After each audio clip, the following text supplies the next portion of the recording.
함께 불러봅시다. 보좌에 앉으신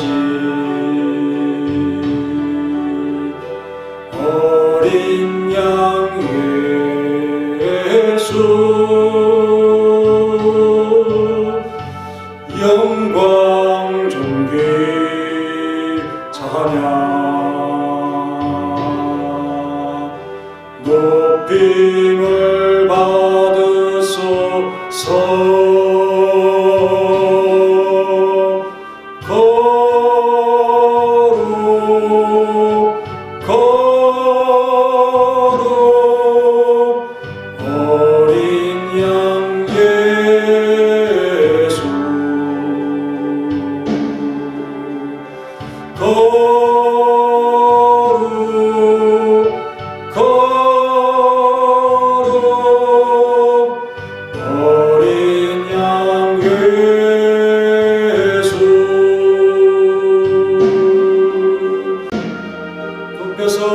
어제도 계셨고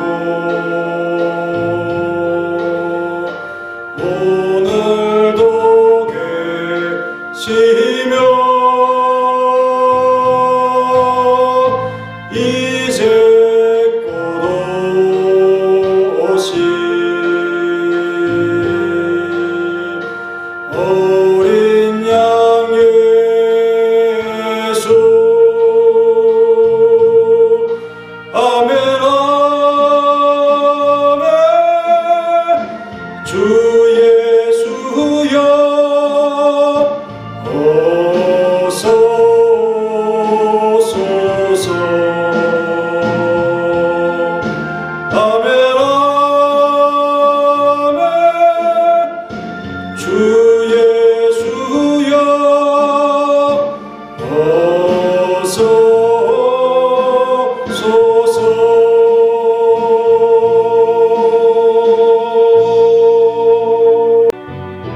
다같이 묵상기도 드림으로 금요 기도회 시작하겠습니다.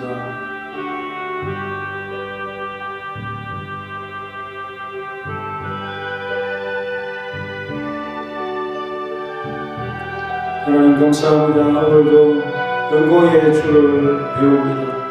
엎드려 겸손히 기도하고 우리의 마음과 우리의 정성과 우리의 신앙을 받아 주옵소서.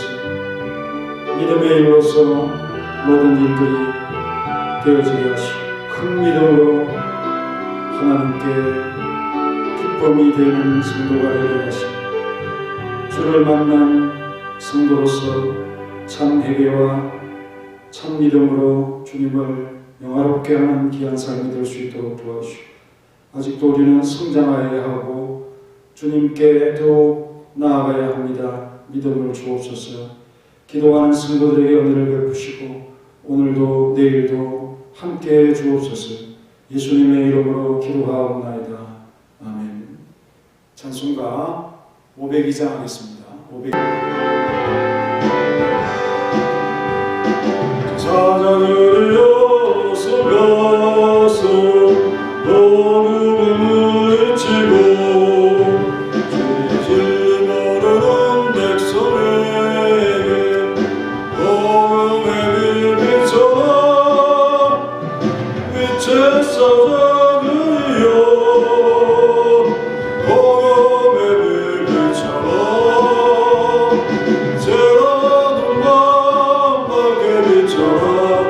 빛의 사자들이여 사역이 하여 힘을 내라. 주 함께 하시겠네. 그의 크신 사랑을 전파하며 복음의 빛 비춰라. 빛의 사자들이여 복음의 빛 비춰라. 새로운 밤 밝게 비춰라. 빛의 사자들이여 주님 부탁하신 말 순종하여 이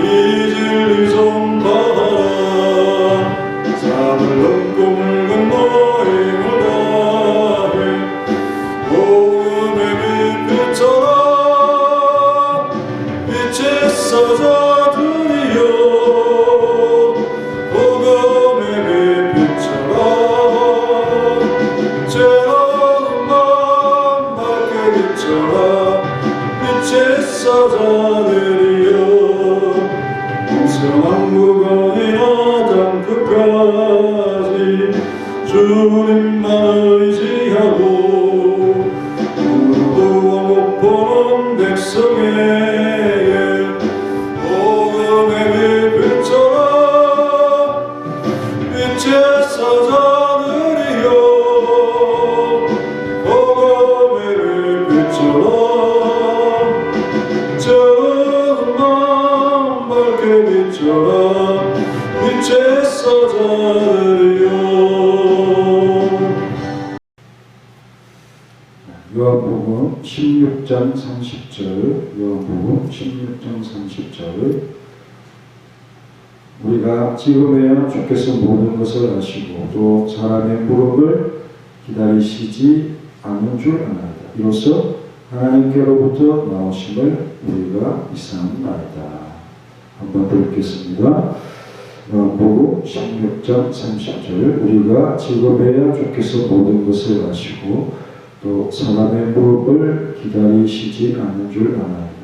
이로써 하나님께로부터 나오심을 우리가 믿사옵나이다. 아멘. 찬송가 한번 더 하겠습니다. 499장.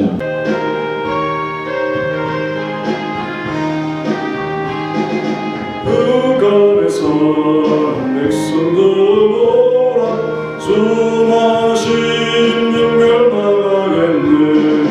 거룩한 가주의 복음 들고 생명을 구하는 모습으로 큰 권세 주께 있으니 큰 권세 주께 있으니 넌 가서 주의 복음 전하라 주가 항상 지키리라. 구원의 문 하늘께 열렸으니 십자가 공명이 나가라. 너희의 힘을 하나로 뭉쳐서 제약의 쇠사슬을 끊어라. 권세 주께 있으니 큰 권세 주께 있으니 넌 가서 주의 복음 전하라. 주가 항상 지키리라. 왜 너는 멸망길을 가르느냐. 주음성 듣고 분당하여라. 널 구원하라. 예수를 생명의 참된 복음 전하라. 큰 권세 주께 있으니 큰 권세 주께 있으니 넌 가서 주의 복음 전하라. 주가 항상 지키리라. 온전한 승리의 그날에 영광과 찬송 주께 드리니 속죄함이 구원 받았으니 기쁘게 할렐루야 부르세.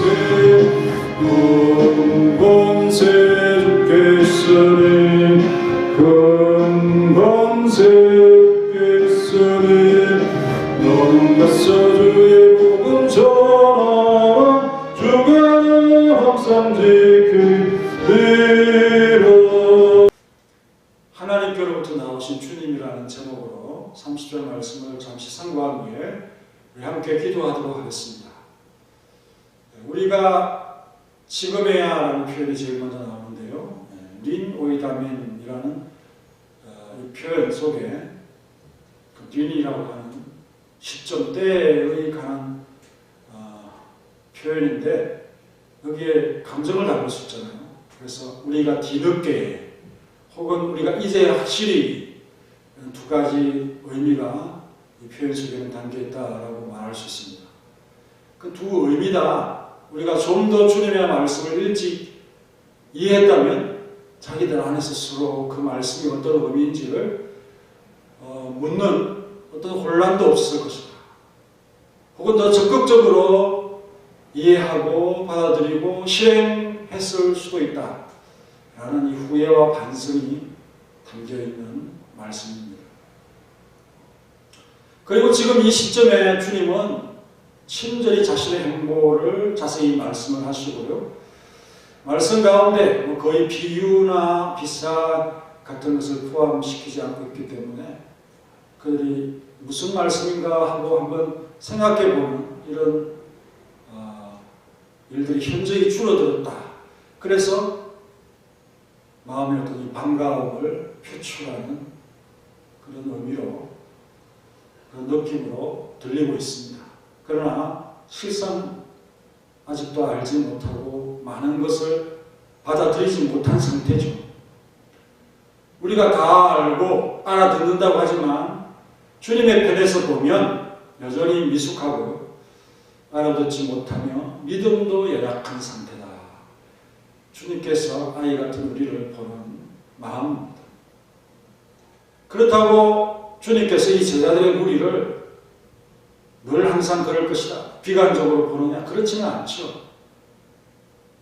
그 제자들을 애써서 3년간 키우신 주님이 오히려 부족한 분이 되잖아요. 그렇게 장래성과 가능성도 없고 앞으로 나아질 기미도 없는 그런 자들을 왜 그런 속에서 뽑고 세우겠습니까? 제자들이 못한 데에 유능하고 학자들이고 그죠? 그런 사람들은 아니지 않습니까? 그런데도 일부러 그들을 세우시고 키우신 의도가, 장래에 대한 소망이 분명히 그들에게 있는 것입니다. 그래서 때가 되면 알게 될 것이고 그 지혜와 지식은 충만해질 것임을 내다보시는 주님의 마음이 항상 요한복음에 보면 성령이 오시면 그런 표현 가운데 항상 그 소망을 말씀하고 있지 않습니까?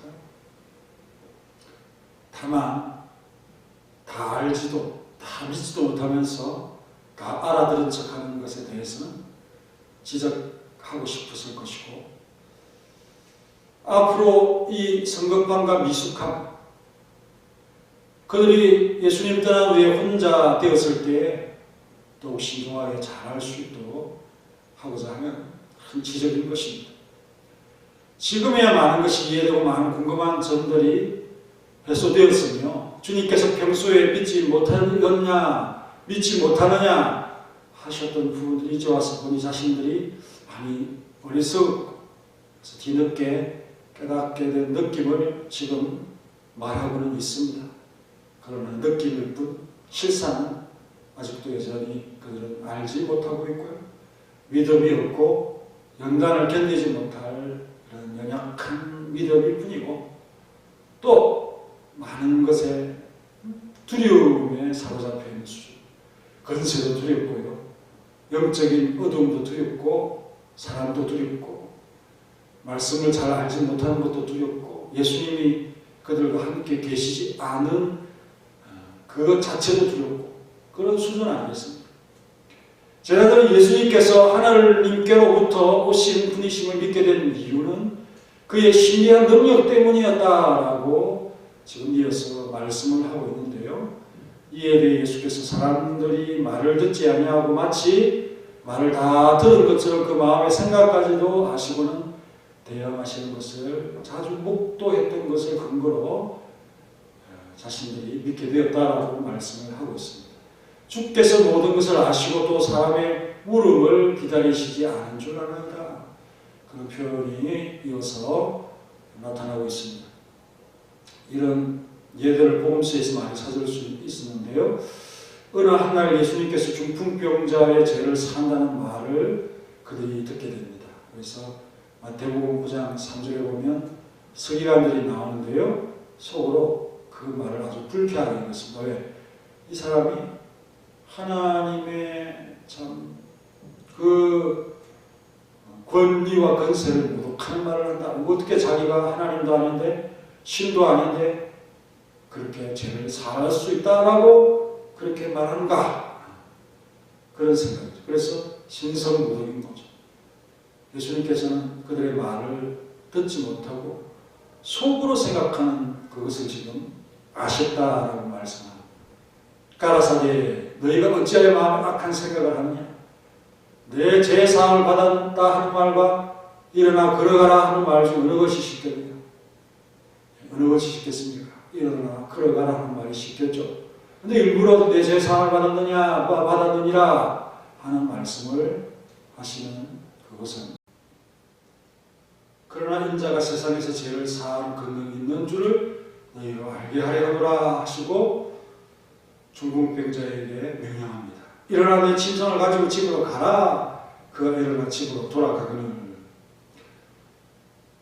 우리 예수님께서 이 중풍병자에게 일어나 걸어가라, 집으로 가라 라고 명령하시기 전에 죄를 사였다라는 말씀을 먼저 하신 이유는 그 이적이 일어나게 한 자신이, 인자가 죄를 사하는 권능이 있다라는 사실을 증거하기 위한 표적으로서 그 말씀을 먼저 하신 것입니다. 그런데 이 중풍병자도 자신이 예수님의 말씀을 듣고 내가 과연 움직일 수 있을까? 내가 일어날 수 있을까? 이런 생각을 잠시 하지 않겠습니까? 하지만 조금 시간이 지나가면 몸이 풀리고 그래서 조심하면서 일어날 수 있을 건데, 우리가 이 장면을 생각해 볼 때 그냥 이 명령을 받자마자 놀래가지고 벌떡 일어났습니다.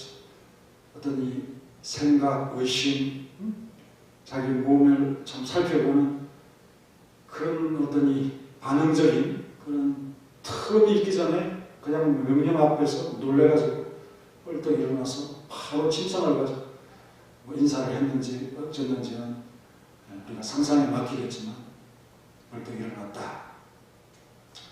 이 장면을 보고 이런 권능을 사람에게 주신 하나님 앞에 영광을 돌린다 라는 말씀이 이어서 나오고 있습니다. 우리 예수님은 하나님의 아들로 이 세상에 오셨습니다. 비록 육을 입고 있어서 이분은 사람이구나 그렇게 생각하고 이런 생각을 그들이 가지고 두려워했겠지만, 그러나 너무도 당연한 권세고 결코 신성모독의 그런 우리 주님의 어떤 자기 권한 밖에 권한을 남용하는 그런 말씀이 결코 아니었다는 것을 표적을 통해서 증명해 보이신 것이 두려워했다. 그에게는 경외하다라는 표현인데 이것은 믿음이 아니라 그냥 두려움입니다. 왜? 사람에게 주셨다. 그리스도이신 예수 그리스도를 그냥 사람으로 보는 것은 믿음이 아니죠. 그 무리들은 그렇게 생각할 수밖에 없습니다. 그러나 제자들은 이 일로 하나님께로부터 오신 주님을 더욱 확신하게 되는 그런 근거가 되는 것입니다. 요한복음 2장 11절에 보면 예수께서 이 첫 표적을 갈릴리 가나에서 행하여 그 영광을 나타내신 제자들이 그를 믿으니라. 예수님께서 하나님의 아들이시다, 그리스도이시다라는 것을 믿게 되어졌다라는 말씀입니다. 그리고 또 귀신을 제어하는 예수님의 능력을 한갓 귀신의 왕 바알세불로부터 그 능을 받아서 하는 것으로 바리새인들이 생각을 하는데, 이걸 우리 예수님께서 간파하시는 그런 내용이 나옵니다. 마가복음 2장 8절이죠. 저희가 속으로 이렇게 의문하는 것을 어떻게 알았습니까? 속에서 하는 것을 사람이라면 모르죠. 예수께서 곧 주심에 하시고 이르시되 어찌하여 이것을 마음에 의논하느냐. 마음에 의논하는 것을 읽어내십니다. 그것을 복음서의 제자들이 증언을 하고 있습니다. 마태복음 12장 25절 예수께서 저희의 생각을 하시고, 또 누가복음 6장 8절에는 예수께서 저희 생각을 하시고, 이 말씀은 손 마른 자를 고칠 때 안식이 되는데 주님께서 안식에 병을 고치는가 무슨 일을 하는가 그런 것을 엿보는 악한 자들의 의도를 아셨다라는 표현입니다. 생각을 하셨다라고 말씀하고 있죠. 노동이 금지된 안식이라도 예수님은 사람의 생명을 살리는 일은 옳은 일이고 법을 어기는 것이 아니다. 그걸 가르쳐주기 위해서 일부러 그걸 고칩니다. 자기에 대한 악한 생각을 갖고 있는 것을 알면서도 고쳐줍니다. 왜? 생명을 살리는 것은 그거는 시간을 놓칠 수 없는 것이고 때를 놓칠 수 없는 것이고 안식일에 그렇게 한다고 해서 성경을 어기는 것이 아니다. 그런 말씀이죠. 그 악한 생각을 갖고 있는 사람들은 아주 많이 편벽되어 있어서 무슨 일이든 안식일에는 하면 안 된다. 이런 이 고정적인 생각을 갖고 있었어요. 그리고 심지어 선행까지도 정죄하는 그런 자들이었어요. 정말 하나님의 생각을 넘어가는 그런 자들 아닙니까? 이런 생각들을 고쳐주시기 위해서 일부러 표적을 일으키셨다라는 말씀입니다. 제자들은 이런 예수님의 모습을 목격하는 일들이 이제까지 많이 쌓였죠. 그렇지만 어떤 사안에 대해서는 사람의 생각의 한계에서 벗어나지 못하던 그런 자들이었습니다. 그래서 우리가 주님을 압니다, 믿습니다, 이런 확신을 말하기에 여전히 오락가락하는 면이 많았다고 그렇게 평가할 수 있습니다. 예수님의 수제자였던 베드로도 그 예가 될 수 없었죠. 마태복음 16장 23절에 그 위대한 고백, 주는 그리스도시요 살아계신 하나님의 아들이십니다 라는 그 고백을 했던 그 베드로를 향해서 예수님께서 하시는 말씀이 무엇입니까? 사단아, 이 베드로 뒤로 물러가라. 너는 나를 넘어지게 하는 자로다. 내가 하나님의 일을 생각하지 아니하고 도리어 사람의 일을 생각하는 사람의 생각의 한계에 딱 들어가 있다. 그렇게 말씀하시지 않습니까? 베드로는 어떤 사람입니까? 제자들 중 가장 확신이 넘쳤고 가장 많이 주님이 자신의 일을 놓쳐가였고 마지막 순간까지 기도하게 했던 베드로, 변화산상에 세 제자만 데리고 갔고 기도할 때에 겟세마네에서 세 제자만 데리고 갔던 그 사람들 중에 한 사람이었던 베드로도 이런 수준인데 다른 이들은 말할 것이 무엇이겠습니까? 이로써 하나님께로부터 나오심을 우리가 믿사옵나이다. 이 말 100% 믿을 수 있을까요? 장담하지 못할 말이 될 것이 너무도 분명하지만 제자들은 자신들이 예수님과 대화에 뒤떨어지지 않고 있다라는 것을 일부러 증명하고자 그들의 믿음을 적극적으로 증거하고 또 그 믿음이 있다라는 사실을 나타내기 위해서 지금 애를 쓰고 있는 것입니다. 과거 시간 속에 실수를 만회하기 위해서. 그리고 주님, 우리 염려하지 마십시오. 그 정도는 우리가 압니다 하는 그런 마음에서 나는 아주 미약한 신앙 고백이라는 사실 또한 분명합니다.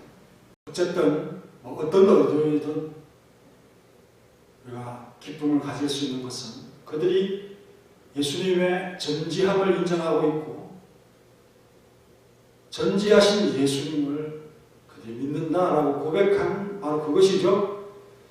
그래서 그 자리에서 다시 한번 자신들의 예수님에 대한 믿음을 열어 보이는 그런 장면이기 때문에 긍정적으로 볼 수가 있습니다.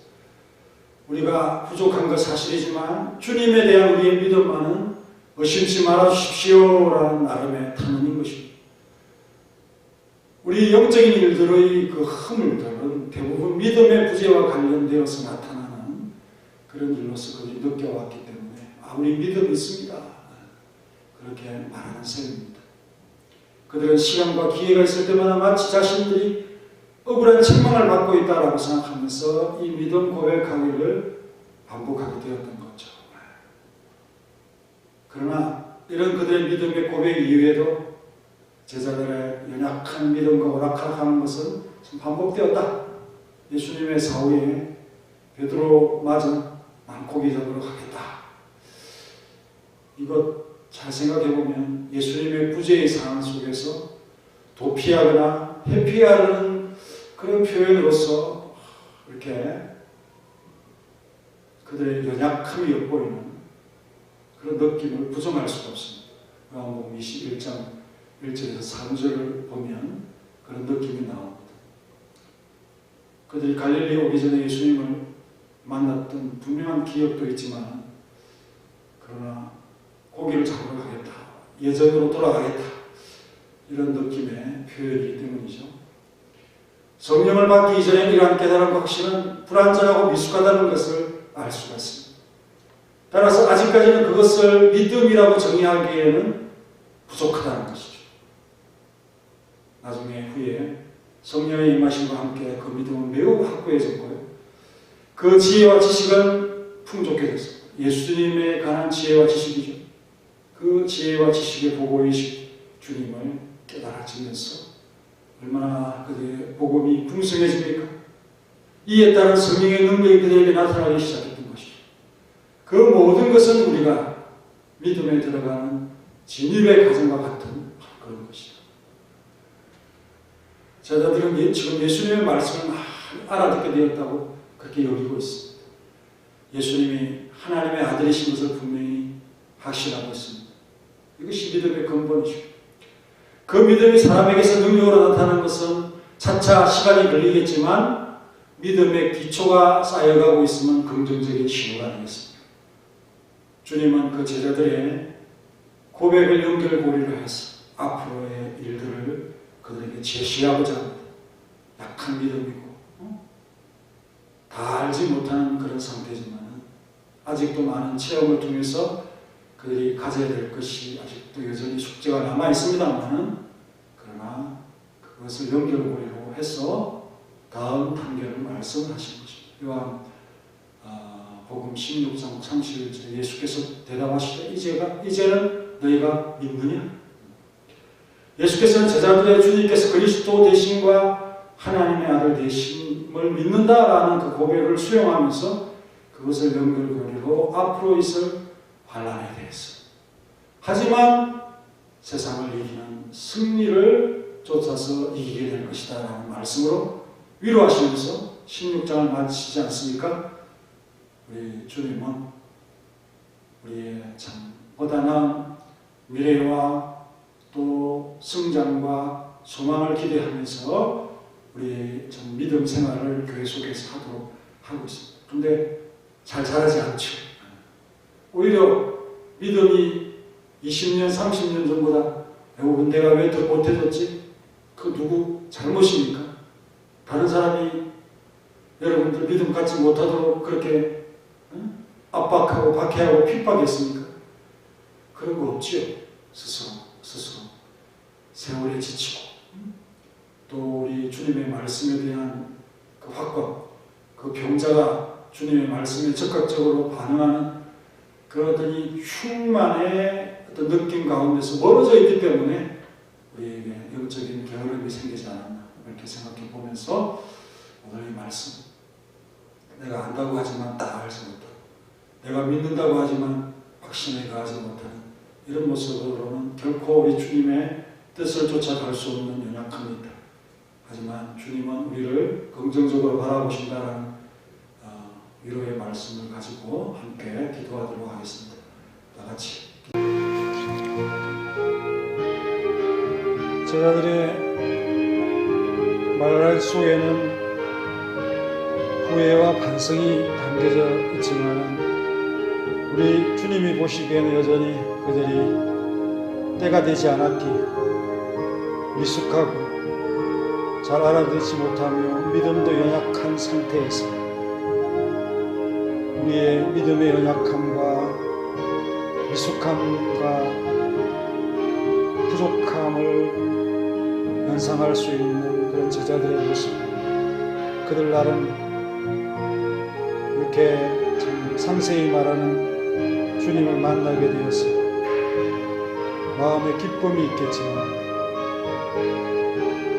그러나 우리 주님께서 보시는 우리에 대한 생각은 여전히 아이와 같다라는 생각을 가질 수밖에 없는 우리와 제자들의 수준입니다. 이런 믿음을 가지고는 결코 연단이나 큰 싸움을 감당할 수 없다라는 것 분명하고요. 그들이 마음의 확신을 가졌던 것은 예수님께서 마음의 생각까지도 다 아시면서 그렇게 행하셨던 일들을 통해서 주님에 대한 신뢰가 쌓여 있는 상태. 그래서 하나님께로부터 오셨음을 고백하지만 그러나 여전히 그들은 우왕좌왕하고 혼란을 가지고 우리 주님의 말씀을 오해하는 그런 수준은 변함이 없었습니다. 베드로조차도 그랬습니다.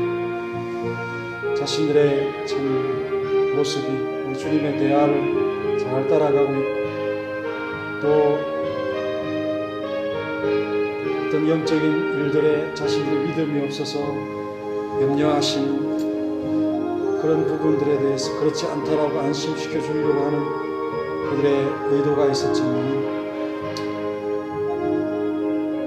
우리 주님은 그 제자들의 미래를 앞으로를 내다보시면서 너희들이 때가 되면 성령이 임한 이후에는 믿음이 더욱 확고해질 것이고 그가 알려주시는 지혜와 지식은 더욱 풍족해질 것이고 나의 말을 가지고 내 영광을 드러내며 너희들에게 알려줄 것이라 라는 주님의 말씀과 함께 앞으로의 일들을 환난을 또 궁극적인 승리를 그들이 예고하고 있습니다. 정말 우리는 주님이 우리에게 알려주시고 또 깨우쳐 주시는 이런 모든 것들에 대해서 알게 되어지는 시간들이 필요합니다. 그러나 우리 주님을 그리스도로 하나님의 아들로 믿는다는 이 기초는 매우 중요하고 그 믿음의 기초 위에 더욱 성숙한 그리스도에 관한 지식을 배워가는 중입니다. 그런데 우리는 믿음이 크다 여기 모든 것을 안다라고 생각합니다. 자신을 태만히할 때가 많습니다. 그러나 여전히 우리는 연마해야 돼. 하나님의 말씀에 가까이 해야 돼. 스스로 부족하다라고 하는 것을 늘 생각하면서 말씀을 먹는 이 사람이 성도들이 되어야 할 것입니다. 주여 오늘도 이 밤에 기도하는 성도들을 가르쳐 주시고 채워주시고 응답하시고 믿음의 연약함으로부터 벗어나게 하시고 사랑하는 성도들의 아픔과 부족함과 또 소망을 하나님의 능력의 손길로 다 채워주시고 해결해 주시고 믿음으로 기도한다면 믿음의 응답을 확고히 해주시고 이제 믿음을 가졌으니 기초적인 믿음을 가졌으니 성장이 있도록 주여 도와주옵소서. 예수님의 이름으로 기도하옵나이다.